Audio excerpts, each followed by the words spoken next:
Friends, कैसे हो आप लोग। उम्मीद करता हूँ आप और आपका परिवार बेहतर और बढ़िया होगा और आपकी तैयारी बहुत अच्छे से चल रही होगी। चलिए, इसी सीरीज़ में हिंदी की क्लास लेके आया हूँ और गीत चैप्टर से यहाँ पर देखेंगे हम एक पद्यांश लिया है, उसकी व्याख्या देखेंगे और उसके सारे प्रश्न देखेंगे कि इस पद्यांश के रचयिता कौन है। ठीक है, संदर्भ हो चाहे प्रसंग हो और क्या क्या क्वेश्चन इससे बने हैं, सारे प्रश्न देखेंगे यहाँ पर। चलिए शुरू करते हैं आज की क्लास। अगर चैनल पे पहली बार हैं तो चैनल को सब्सक्राइब करें एंड लाइक करें और कमेंट करें।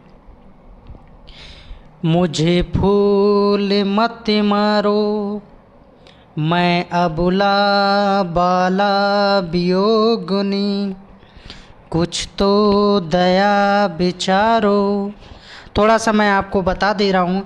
चलिए ले चलते हैं, ये वाक्यांश कब का है और कहाँ का है। जब भगवान श्री राम 14 वर्ष के वनवास के लिए माता सीता के साथ चले जाते हैं तो लक्ष्मण भी उनके साथ चले जाते हैं और लक्ष्मण की पत्नी उर्मिला रह जाती हैं अपने घर पे। तो कामदेव जो है उन्हें परेशान करते हैं, अपने पुष्प बाणों से उनको परेशान करने की कोशिश करते हैं। तो ये गीत में यहाँ पर बताया गया है। तो कामदेव और उर्मिला के बीच का संवाद यहाँ पर दिखाया गया है, उसी की व्याख्या देखेंगे। जो हमारे भाई बहन 12th लेवल की एग्ज़ाम की तैयारी करते हैं, बोर्ड की और कर रहे हैं अभी, उनके लिए बहुत ही अच्छा ये पद्यांश है। एग्ज़ाम में कई बार पूछा भी गया है। इसकी व्याख्या देखेंगे, अर्थ सहित सब कुछ।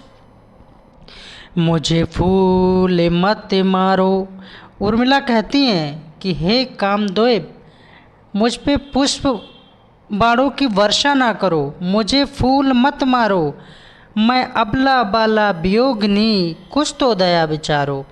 मुझे फूल मत मारो, मैं अबला बाला वियोगिनी, कुछ तो दया विचारो। हे कामदेव, मुझे फूल मत मारो, मैं अबला बाला वियोगिनी, कुछ तो दया विचारो। होकर मधु के मीत, होकर मधु के मीत मदन, पटु तुम गटु गरल न गारो, मुझे विफलता तुम्हें विफलता, ठहरो श्रम परिहारो। नहीं भोगनी ये मैं कोई, जो तुम जाल पसारो। और ये पुष्प बाणों का ये ऐसा जाल क्यों डाल रहे हो जिसमें कि मैं फंसती चली जाऊं। ठहरो श्रम परिहारो, नहीं भोगनी ये मैं कोई, जो तुम जाल पसारो। बल हो तो सिंदूर बिंदु, ये हर नेत्र निहारो। हर नेत्र यहाँ किसके लिए कहा गया है? शिव जी के लिए कहा गया है। रूप दर्प कंदर्प तुम्हें तो मेरे पति पे बारो। उर्मिला जी कहती हैं कि ये तुम्हें अपने शरीर पे, अपने सौंदर्य पे इतना ही घमंड है कामदेव, तो जाकर रूप दर्प कंदर्प तुम्हें तो मेरे पति पे बारो, मेरे पति से बात कर लीजिए। मेरे पति से कौन है? और लास्ट में इन्होंने एक लाइन और बोली है, लो ये मेरी चरण धूल उस रति के सिर पे धारो। और ये लो मेरे चरण की धूल, यानी मेरे पैरों की धूल लो। रति किसके लिए कहा गया है? कामदेव की पत्नी के लिए रति कहा गया है।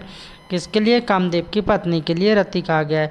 और अब ये लो ये मेरे चरण धूल उस रति के सिर पर धारो, और अपनी उस रति जो पत्नी है उसके थर पर मारो। अब ये इससे क्वेश्चन क्या क्या बन जाते हैं, पहला क्वेश्चन देखते हैं। यहाँ पर पहले प्रश्न में क्या कहा गया है कि उपर्युक्त पद्यांश के शीर्षक एवं रचयिता का नाम लिखिए। जो हमने पद्यांश पढ़ा, हे कामदेव मुझे फूल मत मारो, मैं अबला बाला वियोगिनी, कुछ तो दया विचारो।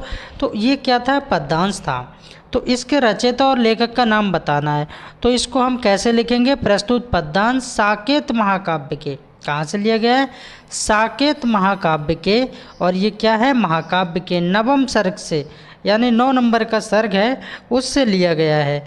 यानी प्रस्तुत पद्यांश साकेत महाकाव्य के नवम सर्ग से हमारी पाठ्य पुस्तक में संकलित, क्या हमने ऊपर ही बताया था, गीत शीर्षक से उद्धृत है या लिया गया है।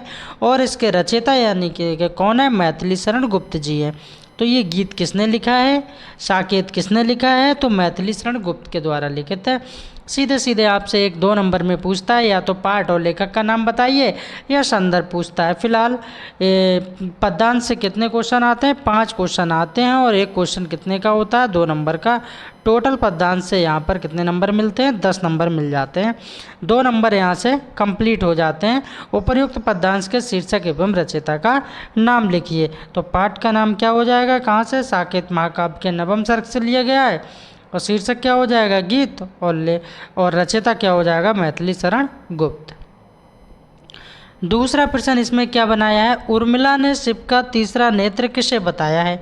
क्वेश्चन में पूछा जा रहा है उर्मिला ने शिव का तीसरा नेत्र किसे बताया है? शिव जी के कितने नेत्र बताए गए हैं? तीसरा नेत्र बताया। तीसरा नेत्र कब खुलता है? जब अत्यधिक भगवान शिव जी क्रोधित हो जाते हैं। जब वो क्रोधित हो जाते हैं तभी तीसरा नेत्र उनका खुलता है। तो उर्मिला ने सिंदूर बिंदु को, किसको बताया है? सिंदूर बिंदु को शिव का तीसरा नेत्र बताया है। चलिए एक बार फिर से पद्यांश में ले चलते हैं और वहाँ से पता लग जाएगा कहाँ बोला था। यहाँ देखिए, यहाँ बोला है बल हो तो सिंदूर बिंदु, बल हो तो सिंदूर बिंदु, ये हर नेत्र निहारो। हर नेत्र बताया था मैंने, शिव जी के लिए कहा गया है। रूप दर्प कंदर्प तुम्हें तो मेरे पति पर बारो। ठीक है, तो इसका दूसरे वाले का क्या हो जाएगा?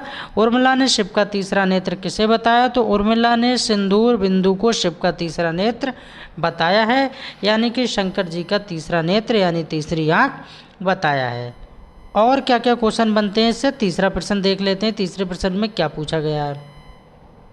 ये पद्यांश किस ग्रंथ से लिया गया है? ये जो पद्यांश था, हे कामदेव मुझे फूल मत मारो, ये किस ग्रंथ से लिया गया है? तो अभी हमने डिटेल में पढ़ाई था, फिर भी एक बार और बता देते हैं। प्रस्तुत पद्यांश साकेत महाकाव्य के नवम सर्ग से लिया गया है। कौन से महाकाव्य से लिया गया है? साकेत महाकाव्य के नवम सर्ग से लिया गया है। नेक्स्ट क्वेश्चन देखते हैं 4 नंबर। 4 नंबर क्वेश्चन में क्या है? इस पद्यांश में किस ऋतु का वर्णन किया गया है? इसमें बताना है कि किस ऋतु का वर्णन किया गया है, ऋतु बताना है यहाँ पर। तो कौन सी ऋतु थी जिस समय ये वर्णन किया गया है? वसंत ऋतु का वर्णन किया गया है। वसंत ऋतु आंसर हो जाएगा 4 में। नेक्स्ट देखते हैं। अब मोस्ट इम्पोर्टेंट प्रश्न यहाँ पर बनता है कि व्याख्या बताइए, रेखांकित अंश की व्याख्या बताइए। अब रेखांकित अंश इसमें कौन सा था? रेखांकित अंश की व्याख्या बताइए। रेखांकित अंश क्या था? रेखांकित अंश हर पद्यांश में तुम्हें अलग से दे देगा, यानी अंडरलाइन कर देगा ऐसे करके। ये हो गया रेखांकित अंश। मुझे फूल मत मारो मैं अबला बाला वियोगिनी, कुछ तो दया विचारो। तो ये रेखांकित अंश हो गया, और इसकी जो अंडरलाइन किया गया इसी की व्याख्या करना है। तो चलिए इसकी व्याख्या कर लेते हैं, और इसका आंसर कैसे लिखना है? रेखांकित अंश की व्याख्या कीजिए। तो व्याख्या कैसे करके लिखना है? उर्मिला काम व्यथित होने पर, उर्मिला मैंने बताया था कौन? लक्ष्मण की पत्नी।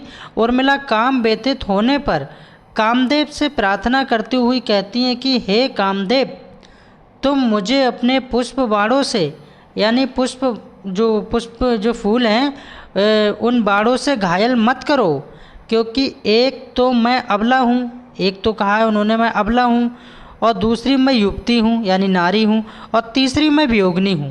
वियोगिनी क्यों? क्योंकि मेरे प्रियतम पति लक्ष्मण 14 वर्ष के वनवास को चले गए हैं। एक तो मैं वियोगिनी हूँ, उनके वियोग में यहाँ पर तड़प रही हूँ। ठीक है, तो वियोगिनी हूँ, इसलिए मेरी दशा को देखकर मेरे ऊपर कुछ तो दया करो।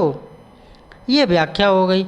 इस व्याख्या को आपको एग्जाम में टाइप कर देना है, अच्छे से लिख के आना है कि उर्मिला काम व्यथित होने पर कामदेव से प्रार्थना करती हुई कहती है कि हे कामदेव, तुम मुझे अपने पुष्प बाणों से घायल मत करो, क्योंकि एक तो मैं अबला हूँ और दूसरी युवती हूँ और तीसरी मैं वियोगिनी हूँ, इसलिए कुछ तो मुझ पर दया विचार करो। कामदेव मुझे परेशान मत करो, मुझ पर पुष्प बाणों की वर्षा ना करो। वीडियो कैसी लगी? नेक्स्ट आपको किस पे चाहिए, कौन से पद्यांश पे, किस गद्यांश पे, सब कुछ मैं डिटेल में पढ़ाऊँगा। बस चैनल को सब्सक्राइब कर लीजिए और कमेंट करके आप बता सकते हैं। बिंदास रहिए, मस्त रहिए, खुश रहिए और पॉजिटिव सोच के साथ अपनी तैयारी करते रहिए।